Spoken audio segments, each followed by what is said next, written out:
Welcome to Aging in Style with me, Lori Williams. I'm an optimist by nature, and I believe you can follow your dreams at any age. My grandmother's journey with dementia ignited a passion in me to work with seniors. I've spent the past 13 years learning about seniors and aging. In my mid-50s, I followed my own dream and founded my company, where I use my expertise to help seniors locate housing and resources. On this podcast, we cover all aspects of aging. Join us each week to meet senior living experts and inspirational seniors who are following their dreams. The fact is, we're all aging, so why not do it in style? Hi guys, welcome back to another episode of Aging in Style. So glad y'all are here because today's topic is going to be a really, really good one. We're talking about being the caregiver to your parents as they age, whether they have dementia or Parkinson's or whatever challenges that, occur as they age. A lot of times the kids fall into the position of parenting your own parent. And this can be a difficult role to be in, causes a lot of challenges, and we don't want you to lose yourself along, through this process. So today I have brought on a author and a lady that I met not long ago. Her name is Charlotte Canion, and she is an author, speaker, has a radio show. She kind of does it all, writes all kinds of different books. But she wrote a book called You Have to Laugh to Keep from Crying, How to Parent Your Parents. And it chronicles her journey with her father-in-law who had been diagnosed with dementia and her mother with Alzheimer's and her father with Parkinson's. She had a lot on her plate, a lot going on. And her passion is really helping caregivers. So welcome, Charlotte. I'm so glad to have you on the show. Lori, thank you for inviting me. Sure. Well, why don't we jump in? I've heard you tell your story before, and I would love for you to share it. What was going on? Well, let's go back to about 2005. And my father-in-law lived with my husband and I. My husband's an only child. And he started showing signs of dementia. Now, we know that the person that, has dementia is the first one to notice it, and they deny it. Mm-hmm. And, they try to, cover it up with all kinds of facades. Well, the second people that deny it are the closest in the family. So his only son was in denial. No, Pop's not going through this. And Pop is what we called my father-in-law. Mm-hmm. And I'm the daughter-in-law, and I saw it more and more. And of course, I was home more, in and out, and I noticed it. And I remember one day he came into the house and he was kind of frantic. I was cooking dinner and he said, "Charlotte, I need you right now." So I, of course, turned off the stove and I said, "Pop, what's the matter?" And he said, "I've had a car wreck." And I said, "Pop, are you okay? Is anybody hurt?" And he says, No, come with me. And we need to go in your car because I've messed up my car. So my mind's thinking, well, at least it was able to drive it home. Well, when I went out to the driveway, the whole right side of his car. Now, if you remember, our parents drove big Lincolns and they drove big Oldsmobiles. They drove big cars. They were like tanks. So, this Lincoln was just scraped all the way down. I mean, literally, they totaled it by the time we got to the insurance company. Wow. But I'm thinking, oh my gosh, Pop, what happened? And then, of course, my mind's thinking, did he drive away from an accident? Are the police going to show up on my front door? Mm-hmm. How do I handle this? And I don't have time, to call Craig right now. Anyway, he says, "No, I hit a mailbox." Now, my mind is thinking that had to be the biggest brick rock mailbox in the world to have done that kind of damage to his car. But out of love and respect for Pop, I said, "Okay, get in the car," because he wanted to go back and pay for the mailbox. Aww. He wanted to go back to the house where he'd hit the mailbox. So we get in the car and we start driving around our neighborhood. And as I told you, I live in South Denton. So I drove all around South Denton. Then I ended up driving through Argyle, kind of out of his bubble. But, we're trying to find this mailbox. He can't remember where it was, or I'm not even sure he could remember what he hit. But as we're going down these farm roads, all of a sudden he sees this mailbox, and it's a pole mailbox. Now, we all know what a pole mailbox is. And it was just leaning maybe about 10 degrees. That's the mailbox I hit. Now, I know in my heart that that mailbox did not do the damage, to his car. But out of that love and respect for him, and I'm having patience with him, I said, okay, Pop. So he wanted to go up to the door. And of course, I literally went, okay, God, this one's on you.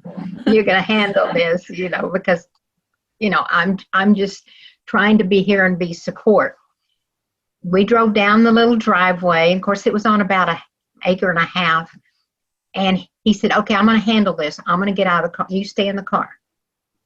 Okay, so I stayed in the car, and I kept my eyes on Pop. And he walked up to the porch. Now, there was 4 little steps going up to this porch. And he started talking to somebody. Now, I'm doing the best I can to see, who he might be talking to. But I couldn't, because they had let their shrubs grow up almost to their eave of their house. Mm-hmm. So if there was someone sitting on the porch, I couldn't have seen him anyway. So I just kept my eye on Pop. And all of a sudden, I noticed that his hands, he was kind of doing a fist. Now, Pop had an even temper. He was a very calm man, just a beautiful person.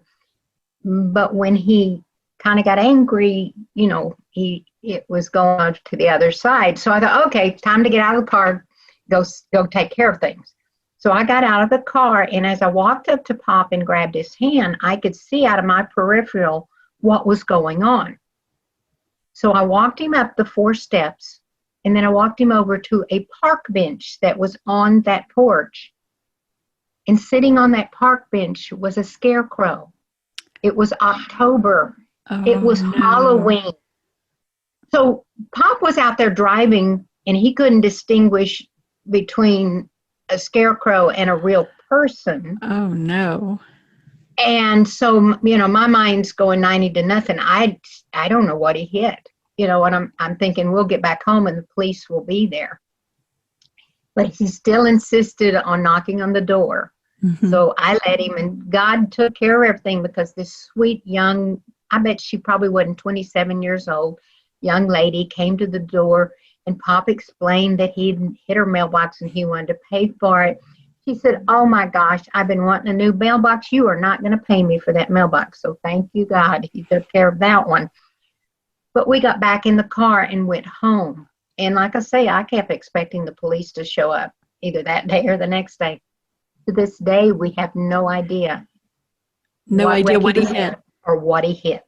Have no idea. But that was the catalyst that finally made my husband realize, maybe we need to go to a doctor and get a third party diagnose this, and then both of them will acknowledge that something's going on. So that's kind of was the beginning of my saga. And within 6 weeks of Pop being diagnosed with dementia, and we know dementia is a huge umbrella that covers 300 different diseases. My mother got diagnosed with Alzheimer's and my dad with Parkinson. Oh my goodness. So all of a sudden it was like, okay, I'm the daughter-in-law, but I'm the only female in the family. And we know that females do, 75% of the caregiving in the world. It's getting a little better. But I have one sibling in my family, and he lives 3,000 miles away in Alaska. So that means I'm the caregiver on both sides. And I have 5 kids and 20 grandkids, so I care for people. So it was just now I'm going to be caring for parents, but I wasn't sure, how to go from there. And anyway, that's kind of the beginning of the saga. There's, a whole bunch. But I personally went to Barnes and Nobles, and I asked the information booth, I said, do you have anything on parenting parents? Mm-hmm. And I swear that girl looked to me like a deer in headlights. And of course, she was young, we're not prepared for this. Mm-mm. We're not prepared to to become the parents to our parents. They're the ones that taught us how to ride a bicycle. They're the ones that held our hands when we teeter-tottered on our little feet. We're not supposed to take care of them. And finally, I said, okay, I'm going to have to rephrase this a different way. So I said, okay, do you have any books on Alzheimer's? And she said, oh yeah, we've got a section over there. Now remember this. It was well over 15 years ago. So she takes me to a section, and I know they can't see me, but they take me to a section, and the books are about 15 books. Mm. That's all there was out there. And there happened to be this one she picked up, and she showed me, and it was Things You Need to Know About Alzheimer's. I said, okay. And, Barnes & Nobles has these chairs and all. So I, sit down in a comfy chair, and I start opening it. And I decided to read a chapter. Lori, I want you to know that it was written by a doctor. He had this big, PhD after his name. I couldn't understand a thing he was saying. Mm-hmm. It was like reading a foreign language that I never learned. So I went and got another one, and all of them were that way. They were written by doctors, and they were written in doctors' terms. So I think that's the seed that God put in my head was, when your journey's over, you're going to write a book that will speak to the layperson, the caregiver that's walking that journey, holding the hand of her loved one. And the loved one could be her spouse. Mm-hmm. It doesn't have to be a parent. It could be a spouse. It could be a sibling. It could be an aunt. It could be your grandma. It covers all the gambits. Mm-hmm. Anyway, that's kind of how my journey started. Yeah. And I love in your book, you talk a lot about creating those memories with your family members. Even though they have dementia, you can still create beautiful memories with them and also find humor along the way. And I think that is so important because, as I was sharing with you earlier, my grandmother had dementia, and there were so many things that were funny. I mean, they just were funny, and you had to find the humor in it. I mean, you laugh instead of cry. I mean, there really is a lot of humor to be had. So I think that's really important, as you say, create those memories and find the humor. Well, I think in America, more so than maybe other countries, because I think a lot of other countries, multi-generations live in the same household. We don't in America. Mm-mm. Very few. And it could be that, I live in Texas and Mom lives in California. But you can still create those memories. Now, I'm not talking about the year of COVID. Oh my gosh, that's a whole nother ball of wax. But, I've actually seen during COVID and heard of many families moving their parents down close to them, or moving, mom, if she's the only one left, moving her down, close to them. But when I talk about creating those memories, we all have memories of when we were younger and mom, did this, or I helped mom bake a cake, or, those kind of things. You can actually do the role reversal. You can be baking the cake and have mom sitting at the table, and she can help, crack the egg or stir it, or, make those memories again. And even if she does it wrong and something, like I say, you all laugh together. And we all know in the industry, and most people do as they travel through life, when you laugh, you create endorphins in your body, which are healing, and it's healing to them, because we all want to laugh at ourselves. I'm sorry, we do. And if we're not laughing at ourselves, then we need to get our own little psychiatrist. But we need to recognize that we're not perfect. If we're perfect, we would be somewhere else, and we're not perfect. So, I talk about creating memories. Give you another, little example. My parents, and I won't go into the whole story of it, but my parents lived in East Texas. And it was like an hour and 45 minutes from my house.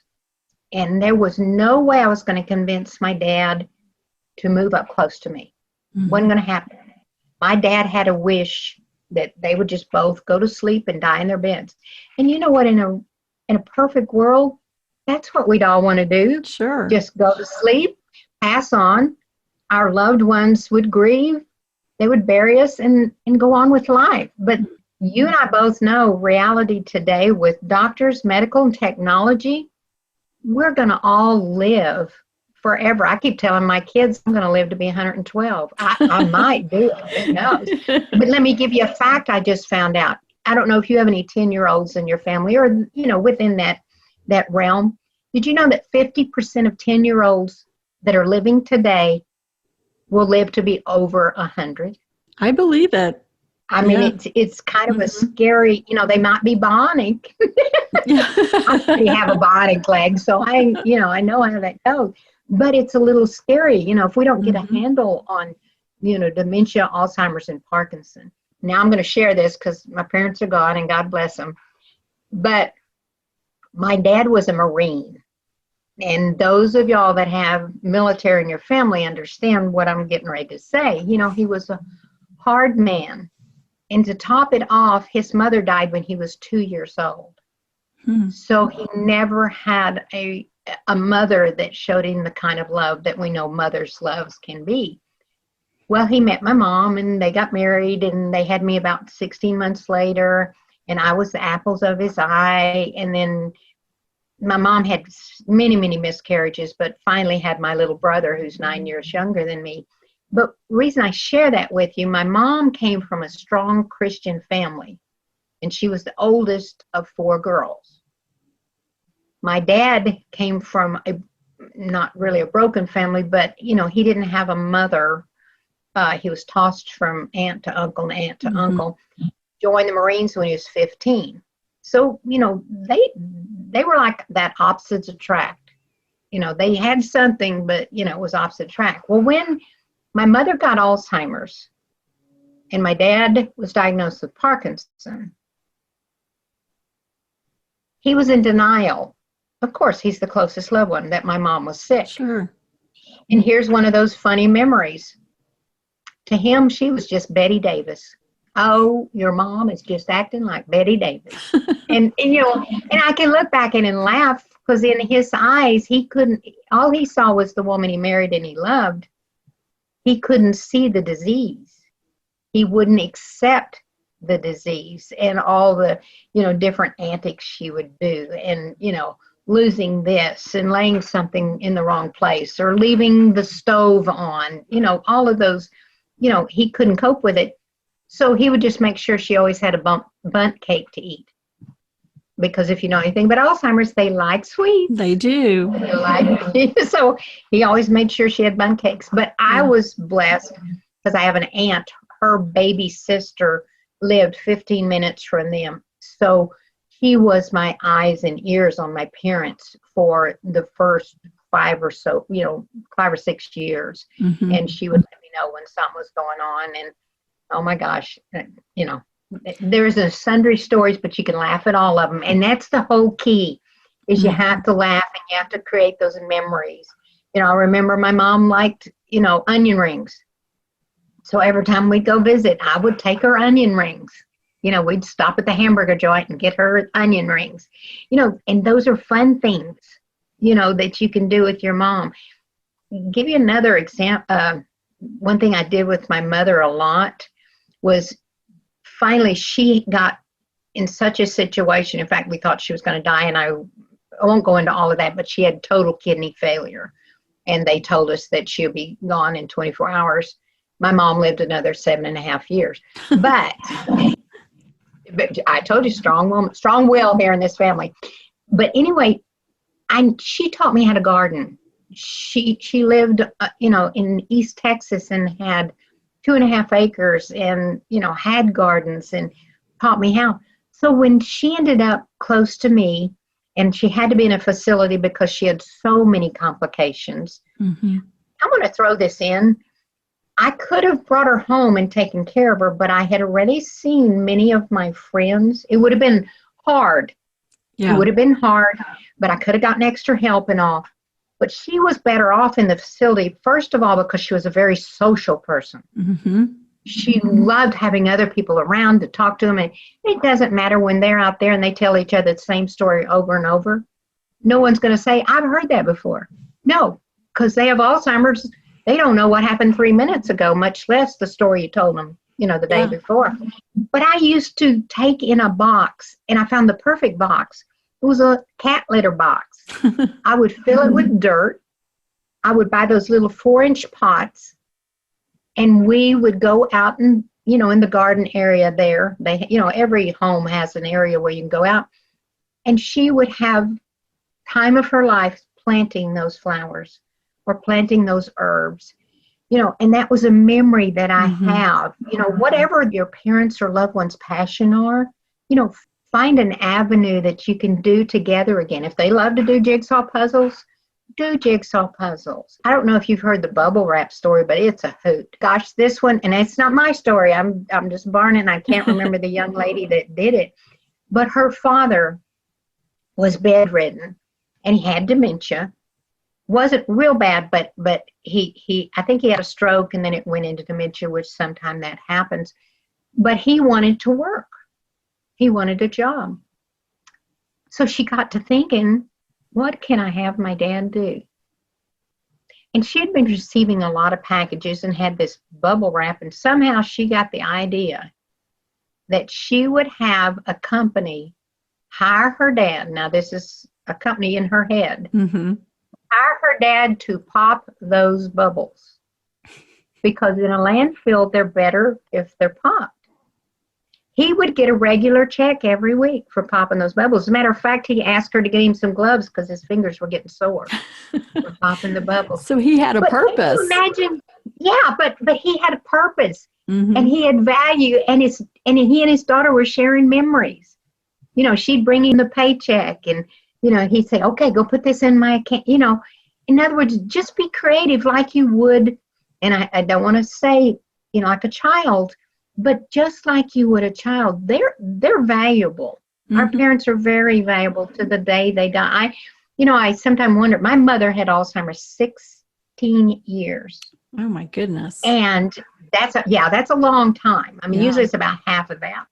But I think it's because we were having so much fun.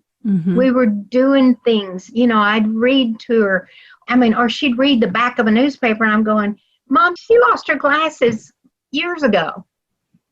But all of a sudden, God took care of it, and she could read again. Anyway, it's just, find those things that you can connect on and have fun with them. Yeah. And even if you're just playing at things, that's the trigger to having those memories. I wouldn't, and I'm going to get a little, but I wouldn't trade those last memories for anything in the world with my mom or with my dad or with Pop.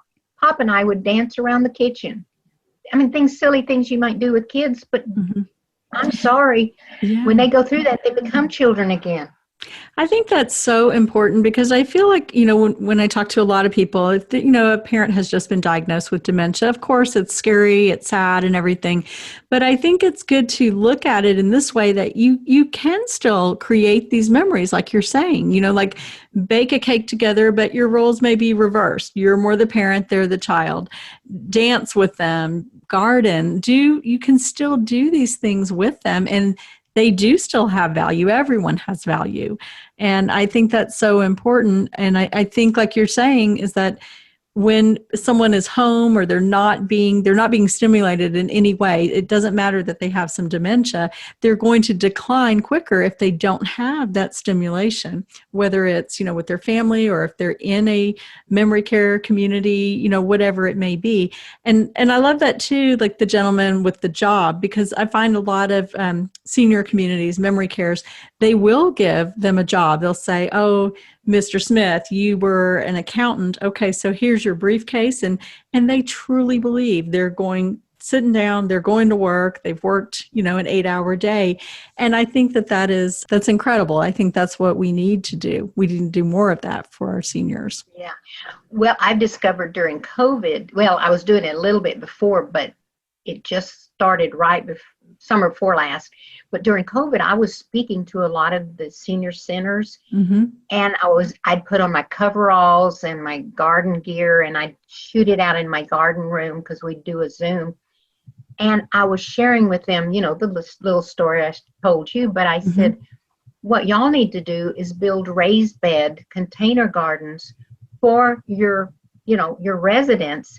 Let them grow herbs and vegetables, and then let the kitchen take them and cook them up, and they show up on the seniors' plates. And that's happening at many of them. Yes. The seniors are growing those. And like I said, I've even physically gone out and taught them how to build a raised bed container garden or a keyhole garden. And if you haven't heard the word keyhole, look it up. It's Keyhole, just like the keyhole. But it's, you can grow those herbs and vegetables, and they know they're doing something. They're giving. They're back. contributing. Yeah. And the raised gardens are so wonderful because if they're in a wheelchair, they can get out there, or if they're using a walker, it's right at the perfect level where they can garden and be a part of it. Yeah. So excellent ideas. So what about, working with caregivers? I know you call it, I was going to ask for your best self-care tips, but I know you call it your 4 golden rules. So tell us about your 4 golden rules. Well, I think this is something we all know, but for some reason God had me to kind of organize it. And I call it my 4 golden rules, but they're mantras that we all know, and they're love. Love is number 1. We have to love, and we have to love unconditionally. In other words, when they do something silly, laugh with them. Never make fun of them, but you love unconditionally. And a biggie you and I both know is respect. We talked about the role reversal. You become the parent and they become the child, but you never let them know that. You work with them. If they tell you that the sky is purple, well, it's a pretty purple. You respect them for who, what, and where they are at that moment. And that will make your life so much easier if you do. And that was a hard one for me to learn with my dad. My mom was a little easier, but my dad, I had to learn respecting him for who, what, and where was at that moment. And that also goes along with patience. You have to have patience with them, because I guarantee you, and I'm going to share a quick little snip, and it'll happen. It happens in every family. My mom and I had the greatest relationship. We would travel together. She'd want to go visit her cousins in California, and we'd fly out there. And she was my best friend. She was my cohort. She was really the one that raised me, because my dad traveled a lot. But when they get older, and they do things that are totally, they don't understand, you roll with it. You just roll with it. Some days you can't. I remember a Sunday that I was out visiting my mom, my husband and I were, and she had gotten too close to the front door, and she had one of those bracelets on her ankle that set the alarm off. And the nurses had just heard it, and so we were all going at the same time, going towards the door, and Mom didn't want to get away from the door. And I said, "Mom, Charlotte's here." And she looked at me. Oh my gosh. She said, "I hate you. Get out of here. Don't ever come back." It was the most hateful, hurtful thing I'd ever heard. Now, I had to do some brain thinking right then, go, that's not my mom, that's the disease. That's not my mom, that's the disease. But it still hurts coming out of that, the physical form that was your mother. We got her calm a little bit, but she never, I tried to keep a little bit of distance because she was angry. Now, I don't know if she was in pain, needed some pain, medication. I don't know what all was going on. And that was probably the shortest visit I ever had with my mom, because I just couldn't get her to a comfortable place. And it was, the nurses even said, it's probably better if we leave, and let them try to, calm her down. But I remember crying all day. Like I said, I knew that wasn't my mother. And it was the disease, but it still hurts. And so being patient, made me walk in the next day and it was my mom again. Praise the Lord. That only happened to me one time. But I know that it happens a lot. That is a hard thing to separate, because it is your mom. It's the physical form of your mom, like you said. And the things coming out of her mouth are things that you would never expect to hear. And when I speak with families all the time, I can hear the hurt in their voices, and they may tell me a story of, what their parents said. I think, logically, they're not meaning to say it's the disease, but it is a hard thing to, you have to sit back and kind of say, say to yourself, I mean, I know it's hurtful, acknowledge that it's hurtful, but it's not them. It's not, they would be mortified if they knew what they were saying. Yeah, yeah. And so that's that's a biggie that patience has to come in. You Patience. have to have patience with them. And sometimes you might have to step out of the room, Or end and a let it, visit, like you said, end yeah, it early. yeah, go away from it. But, patience is big. And then the last of my 4 golden rules, I've told you about love, respect, and patience. The last is forgiveness. Now, we've all had times in our life when we've hurt someone or someone has hurt us, and we need to forgive, because the person we're hurting most is ourselves. Because if we hold on to unforgiveness, I'm going to say that one more time. If we hold on to unforgiveness, it's like an anchor. It will weigh you down. But when we forgive people, it's freedom. It is total freedom. It takes off all that weight. And I won't go into, there's actually a big story in my book about forgiveness. And it is mind-boggling. I've actually done hour-long talks on just forgiveness. And I have ladies come up to me afterwards and they go, "Oh my gosh, you shared my story. Thank you. I haven't talked to my sister in 20 years. And I look at them and I go, "Do you know why y'all are arguing or not speaking?" She said, "No, I've forgotten." Well, after 20 years, you're not going to remember. Wow. But forgiveness is so big, because our parents aren't perfect. We're not perfect. There's got to be things you have to forgive. And with that being said, when they have dementia or Alzheimer or Parkinson or any of the diseases, they're going to do things that you'll have to forgive them for before they even, either say something or do something. Absolutely. Well, I love your 4 golden rules, and I think we all need to apply those to every part of life, actually. So I crossed paths recently with a gentleman who shares my passion for seniors. His name is Jimmy Zolo, and he shared with me that after both of his grandparents had moved into a senior care community, his family's world was just turned upside down as they became caregivers overnight. As you know, being a caregiver to someone close to you is often overwhelming, and there's just so much for you to manage, even with the support of living in the senior care community, like making sure your loved one has all the products they need and keeping them stocked when stuff runs out. Well, Jimmy had that problem too, and he was scrolling through all of these product reviews across the internet, and like most of us in the sandwich generation, we don't have enough hours in the day, so it can end up being way too time-consuming and frustrating. He wished there was a simpler way to shop for his grandparents, and then of course the pandemic hit, which prevented visitation to the communities, making this process even more difficult. So Jimmy decided to launch his own business to solve this problem. He founded Joe and Bella to make shopping for older adults simple. They carry everything from comfy clothes to creative gifts. They even have toiletries that can be automatically reordered and tech that makes caregiving easier. And what I love, and I know y'all will love this too, is that each and every product on Joe and Bella has been carefully selected by caregiving experts. Jimmy is giving us an exclusive offer for the listeners of this podcast. You can use promo code STYLE to receive 10% off your first purchase at joeandbella.com. That's code STYLE, STYLE, for 10% off at joeandbella.com. I know in talking earlier that you have written a new book called Sparks. Okay, tell us a little bit about Sparks. Well, I have to first back up. I was at a seminar in January before COVID hit.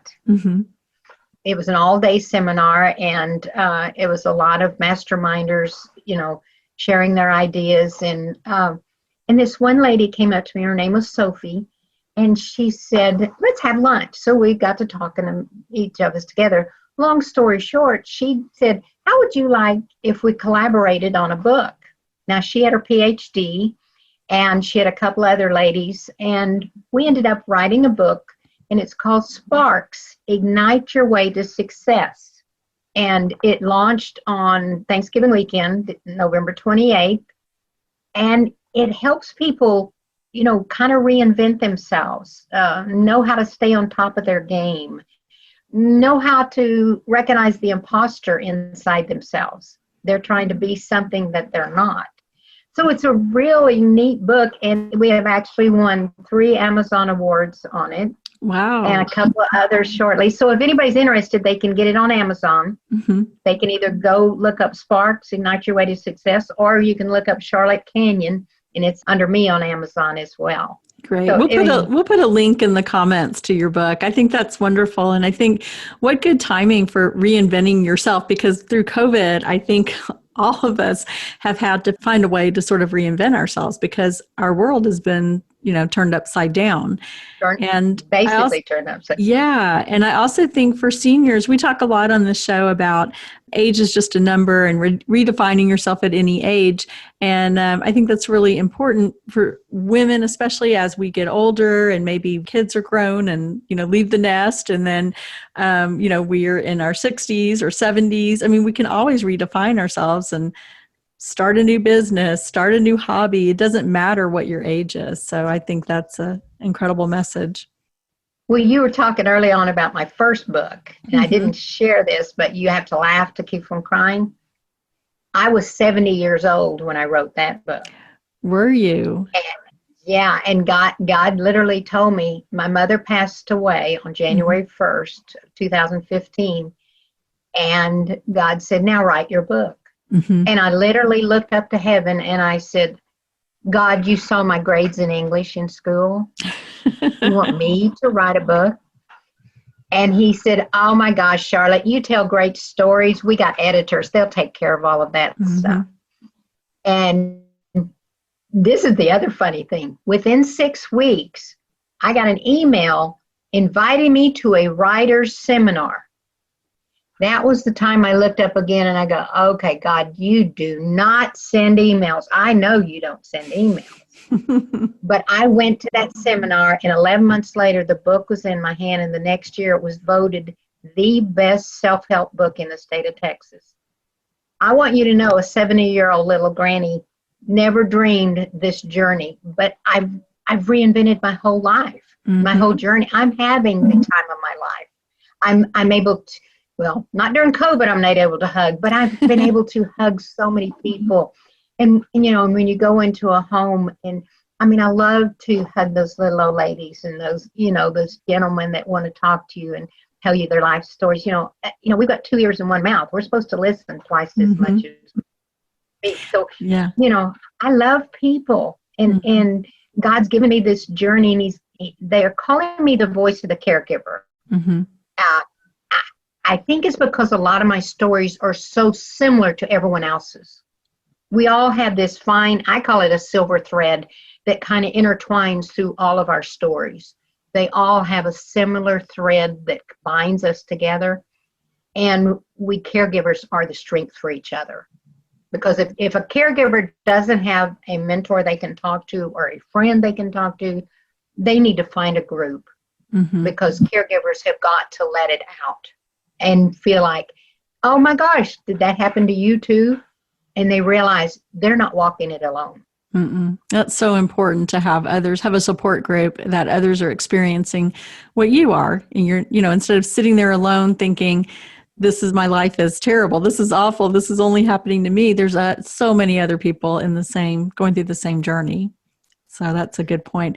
And I think that what an inspiration at 70 that you wrote a book. And I think that is amazing and wonderful. And that's a message that through this podcast, I really try to get out to people, that your life isn't over when you turn 50 or 60 or 70 or 80. You can be anything you want, no matter your age. And I truly, truly believe that. Yeah, it's true. You can. I'm a living example. Exactly. Well, the last question I want to ask you, I ask everyone on the show, who is an inspirational senior in your life or has been? Well, I've mentioned her earlier, but it's my mother. My mother, I still feel her channeling through me. She always gave me one bit of advice. She said, treat others the way you want to be treated. And I have tried to do that in my life. I try to love unconditionally, and I try to treat others the way I want to be treated. And she's been that way as far back as I can remember. So she's my mentor. She was the senior that guided me. I wouldn't want to do anything different. She helped at her church. She would collect glasses for people that couldn't afford glasses. She was always giving back. I haven't shared this with you, and I don't know if you got one of them, but I made over 700 masks during COVID early on, and, passed out masks. And it was just something I could do. I could sew. It was something I could do. And it was something my mother would have done, because my mother used to sew all of my clothes. So, she would be the senior I've always looked up to. She influenced me so much by her life, and I know she's smiling down on me. I feel it, all the time. And, there's things I wished I could really share with her, but, I know she knows. Yep. That's wonderful. Well, Charlotte, thank you so much for being on the show and sharing your experiences. I think it's such a blessing what you've done and writing all your books that you've written. I'm so thankful for you. I am going to share all your information in the contact so that people can find you and they can order either if they want. You have to laugh to keep from crying, which I love this book. It's wonderful. Or your newest book. And that's my mother's hands on the cover. Oh, is it really? Yeah. That's me holding my mother's hands. And I never dreamed that would be the picture on the cover, but it that's beautiful. And that's the best picture. And I will, I'll put this on social media and probably on my website too, so people can see it, they know what we're talking about and can go order your book. But I so appreciate you being on the show, and we will have all, like I said, all your contact information, how people can reach you. And then as always, if you have questions or want to learn more about Charlotte and about her book, just reach out to me. You can contact me through the website, which is LoriWilliams-seniorservices.com.